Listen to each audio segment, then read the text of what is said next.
Hey guys, welcome to MSV channel. நான் உங்கள் விஸ்வநாதன். கொஞ்ச நாளாக வீடியோ பண்ணல. ஸோ ஃபேமிலியில் வந்துட்டு உடம்பு சரியில்லை அப்படின்றதுனால அடிக்கடி ஹாஸ்பிட்டலும் கையுமா வந்துட்டு அலைஞ்சிக்கிட்டே இருந்தோம். அதனால் சரியாக என்னால் வீடியோ பண்ண முடியல. இன்றைக்கி நம்ம ஒரு சூப்பரான ஒரு வீடியோன்னு சொல்லலாங்க. லைஃப்பில் எல்லாருக்குமே ஒரு தப்பான டிசிஷன் எடுக்கக்கூடிய நேரம் அப்படின்றது வரும். என்னடா வித்தியாசமாக சொல்கிறான்னு கேட்குறீங்களா? கண்டிப்பாக. ஏன்னா ஒருத்தர் குடிக்க பழகிறான் அப்படின்னா அப்போ அவனுக்கு ஒரு ஆரம்பம் அப்படின்றது இருக்குது இல்லைங்களா? அந்த ஆரம்ப டைம் அவன் என்ன பண்ணுறான்? குடிக்கிறதுக்காக முயற்சி பண்ணுறான். அது வந்து தப்பான டிசிஷன் எடுக்கக்கூடிய நேரம்.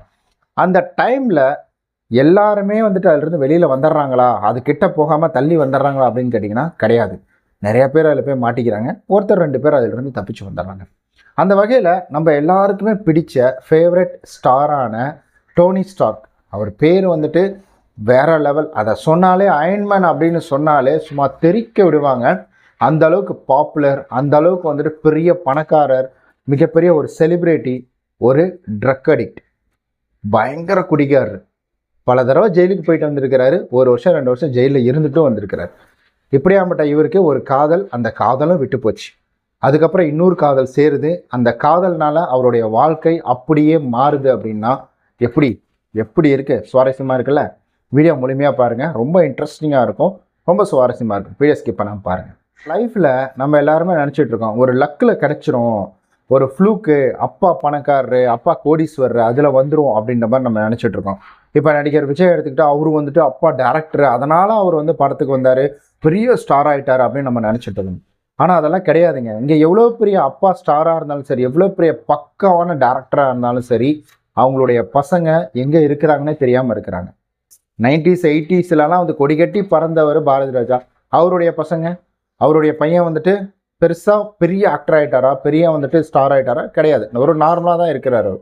ஸோ யார் எப்படி இருந்தாலும் சரி, நம்ம அப்பா அம்மா எப்படி இருந்தாலும் சரி, நல்லவங்களாக இருந்தாலும் கெட்டவங்களாக இருந்தாலும், பணக்காரங்களாக இருந்தாலும் ஏழையாக இருந்தாலும், நம்ம இப்படி இருக்கிறோம் பார்த்தீங்களா, அதுக்கு காரணம் முழுசாக நம்மளது தான். நம்ம நல்லா இருந்தோம்னா அதுக்கு காரணம் நம்ம தான். நம்ம கெட்டு போயிருக்கிறோம்னா அதுக்கு காரணமும் நம்ம தான். சரி, ஓகே, இது உங்களுக்கு புரிஞ்சிருக்குன்னு நினைக்கிறேன். எதுக்காக இதை இந்த இடத்துல கொண்டு வந்தேன் அப்படின்னு கேட்டிங்கன்னா, ரொம்ப சிம்பிள் தான். அதாவது டோனி ஸ்டார்க், இவருடைய வந்துட்டு அவர் நிஜ பேர் அது கிடையாது. ஸோ இவருடைய வந்துட்டு அப்பா அம்மா 2 பேருமே ஒரு மிகப்பெரிய செலிப்ரிட்டி. நல்ல சின்ன வயசுலேயே அவருடைய வந்துட்டு இளமை காலமே பார்த்திங்கன்னா நல்ல காசு பணத்தோடு வந்துட்டு இருந்த காலம். அவங்க அப்பா ட்ரக் அடிக்ட் அப்படின்றதுனால, அவங்க அம்மா வந்துட்டு அவங்களும் வந்துட்டு ட்ரிங்க் இந்த மாதிரிலாம் பண்ணுவாங்க அப்படின்றதுனால, ஸோ என்ன ஆகுதுன்னா இவருக்கும் அந்த பழக்கம் அப்படின்றது அன்ஃபார்ச்சுனேட்லி தொத்திக்குது. இந்த பழக்கம் தொத்திக்கிட்டதுனால இவரும் இதுக்கு வந்துட்டு அடிமையாக மாறுறாரு. அடிமையாக மாறி இவருக்கு வந்துட்டு ஒரு சில நேரங்களில் படிப்பில் ஆர்வம் அப்படின்றது அப்படியே அறவை குறைஞ்சிட்டு, இவருடைய ஆர்வம் ஃபுல்லாக சினிமாவில் இருக்குன்னு. ஏன்னா அப்பா அம்மா வந்துட்டு செலிப்ரிட்டி, பையன் வந்துட்டு சினிமாவில் ஆர்வம் அப்படின்னா அப்போ டக்குன்னு வாய்ப்பு அப்படின்றது கிடச்சிடலாம். ஏன்னா அவருக்கும் ஆர்வம் அப்படின்றது இருக்கிறதுனால அப்படியே இவருக்கு ஒரு வாய்ப்பு கிடைக்குது. அப்படியே சின்ன சின்ன ரோல்ஸில் வந்து சின்ன, அதாவது இளம், நம்ம சிம்புலாக இருக்கிறார் பார்த்தீங்களா, அந்த மாதிரி வந்துட்டு ஒரு சின்ன ஒரு நடிகராக வளம் வந்துட்டு இருக்காரு. அந்த ஒரு தருணம் அப்படி அவர் வந்துட்டு இருக்க கொள்கிற பார்த்தீங்கன்னா, அவர் கூட வந்துட்டு அவரும் வந்து சினிமாவில் நடிக்கிறாரு, கொஞ்சம் அப்படியே வராரு.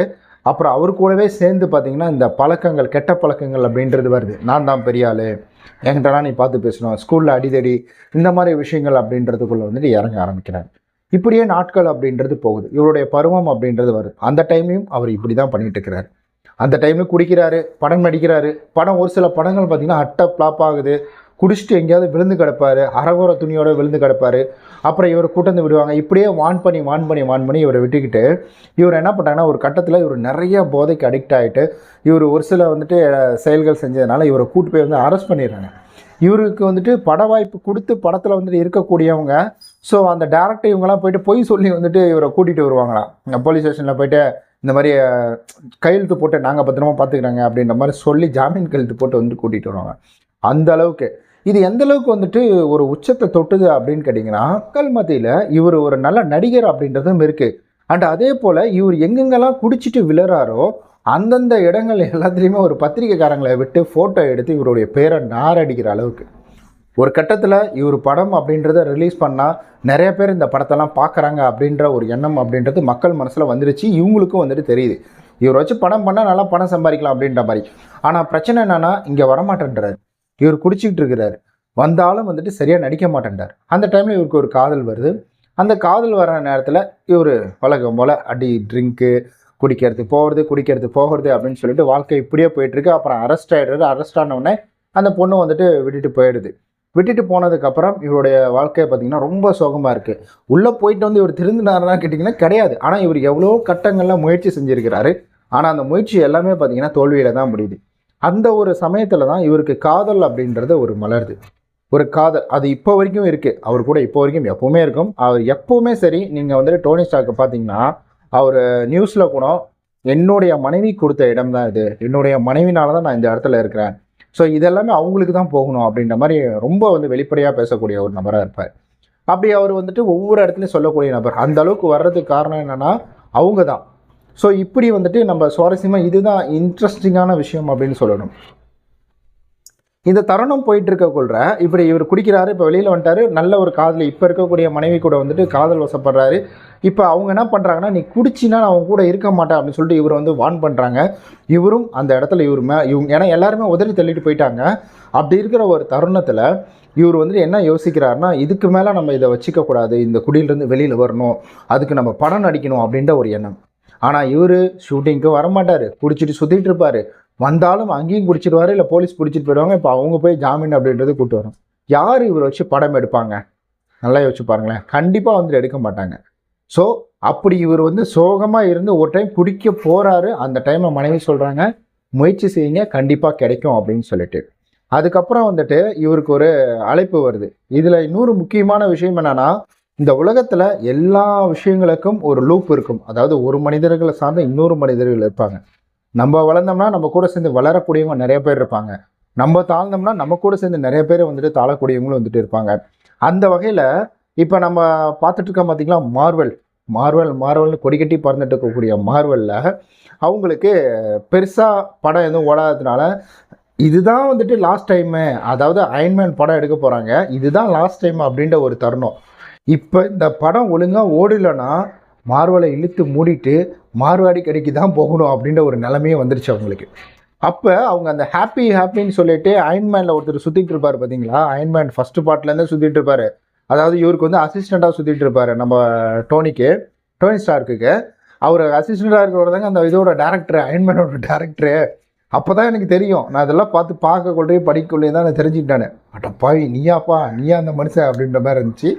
பயங்கர பிரில்லியண்ட்டாக எடுத்திருந்தார். அப்போ என்ன ஆகுதுன்னா, இவர் வந்துட்டு ஹாப்பியும் இவரும் ஃப்ரெண்டு.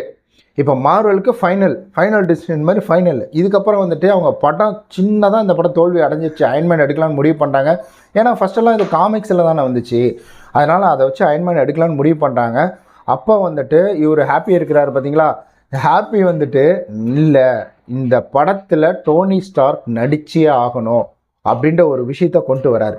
உடனே வந்துட்டு மார்வல்ஸில் ஒரே அதிர்ச்சி, ஆல்ரெடி நம்ம லாஸ்ட்டில் தான் இருக்கிறோம், நம்ம ஆல்ரெடி வந்து தெருவுக்கு வர போகிறோம் தெரிஞ்சு போச்சு, நம்ம இன்னும் டோனியை வச்சு படம் எடுத்தோம் அப்படின்னா நம்ம வந்துட்டு 100% முடிச்சிடலாம், அதுக்கு வந்துட்டு இந்த படத்துக்கான பணத்தை வந்து டோனி ஸ்டார்க்கிட்ட கொடுத்துட்டு நம்ம எல்லாரும் தெருவுக்கு போயிடலாம்பா அப்படின்ற மாதிரி வந்து முடிவு பண்ணி பேசிட்டாங்க.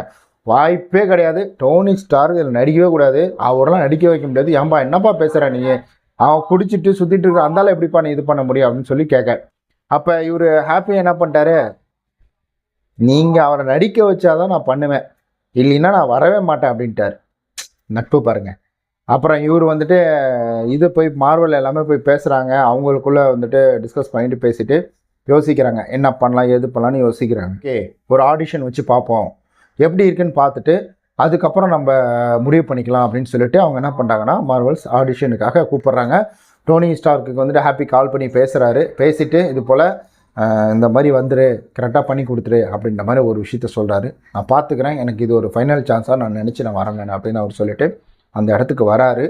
வந்து ஒரு ஆடிஷனில் கலந்துக்கிட்டு நடித்து காமிக்கிறாரு. நடித்து காமிச்ச உடனே இவங்கெல்லாம் அப்படியே ஒரு மாதிரி ஆயிட்டாங்க. இதுக்கு நம்ம வந்து நினச்சிட்டு இருந்தோம் டோனி ஸ்டார்க் இதில் நடித்தா படம் ஓடாதுன்னு நினச்சிட்டு இருந்தோம். ஆனால் டோனி ஸ்டார்க் நடிக்கலினா தான் இந்த படம் ஓடாது அப்படின்றதுக்கு ஒரு முடிவுக்குள்ளே மார்வல் வராங்க. அதுக்கப்புறம் மார்வல்ஸ் என்ன பண்ணுறாங்க, ரிஸ்க் எடுக்கிறாங்க, பணத்தை போடுறாங்க. அதுதான் அயன்மேன் 1 பார்த்துருப்பீங்க, பயங்கரமாக இருந்திருக்கும். அயன்மேனுக்கு இங்கே ஃபேனு இல்லாதவங்க யாருமே கிடையாது. மார்வல்ஸ்க்கு ஒரு தனி ஃபேன் வந்தாங்க அப்படின்னா அது அயன்மேனால் மட்டும்தான். இப்போ இவருடைய நெட்ஒர்த்தை வந்து நான் சைடில் போடுறேன். நான் டோனி ஸ்டார்க் அவரோட வந்துட்டு நெட்ஒர்த்தையும் வந்துட்டு அவரோட டீட்டெயில் எல்லாம் நான் சைடில் போடுறேன், நீங்கள் பாருங்கள். இதுக்கு மேலே ஒரு மனுஷன் எவ்வளோயா சம்பாதிக்க முடியும்? ஒரு அடி மட்டத்தில் இருந்து ஒரு நல்ல வசதியான பையன், பணக்காரங்க வீட்டு பையன், அவர் நினச்சிருந்தாருன்னா எந்த வித அடிக்ஷன்களையும் போகாமல் வேறு லெவலில் அவருடைய வாழ்க்கையை அவர் வந்து கொண்டு போயிருக்கலாம். ஆனால் நம்ம தப்பான முடிவு எடுத்துட்டோம். அந்த ஒரு தருணம் வருது பார்த்தீங்கன்னா, அந்த தருணத்தில் தப்பான முடிவு எடுத்தால் இது போன்ற விஷயங்களை நம்ம மாட்டிக்கிட்டு சின்னப்படணும், இது போன்ற மாட்டிக்கிட்டு முழிக்கணும் அப்படின்றது தான். இப்போ நீங்களும் என்ன தப்பு வேணால் பண்ணிகிட்டு இருக்கலாம். புகைப்பிடிக்கலாம், இல்லை வந்துட்டு தண்ணி அடிக்கலாம், இல்லை வேறு ஏதாவது அந்த மாதிரி படங்கள் பார்த்து அதுக்கு அடிமையாக இருக்கலாம், எப்படி வேணால் இருக்கலாம். ஆனால் ஒரு விஷயத்தை தெரிஞ்சுக்கோங்க, உங்களுக்கு வேணான்னு நீங்கள் முடிவு பண்ணிட்டீங்கன்னா அது உங்களுக்கு தேவை கிடையாது. அதை நீங்கள் முடிவு பண்ணணும். உங்களுக்கு வேணாம், நீங்கள் திருந்தணும், நீங்கள் முடிவு பண்ணாத வரைக்கும் நீங்கள் யாராலையும் உங்களை மாற்றவே முடியாது. அதனால் தயவு செய்து உங்களுக்கு ஏதேனும் ஒரு பழக்கம் இருந்ததுன்னா அதை வச்சு நீங்கள் உங்களையே தாழ்த்திக்காமல், இப்போ டோனி ஸ்டார்க்கெல்லாம் ஒரு மோட்டிவேஷனலாக எடுத்துக்கிட்டு நீங்கள் அதிலிருந்து வெளியில் வரத்துக்கு பாருங்கள். ஸோ இதை உங்கள்கிட்ட வந்து சேர்க்கணும் அப்படின்ற ஒரு ஆசை சேர்த்துட்டேன்.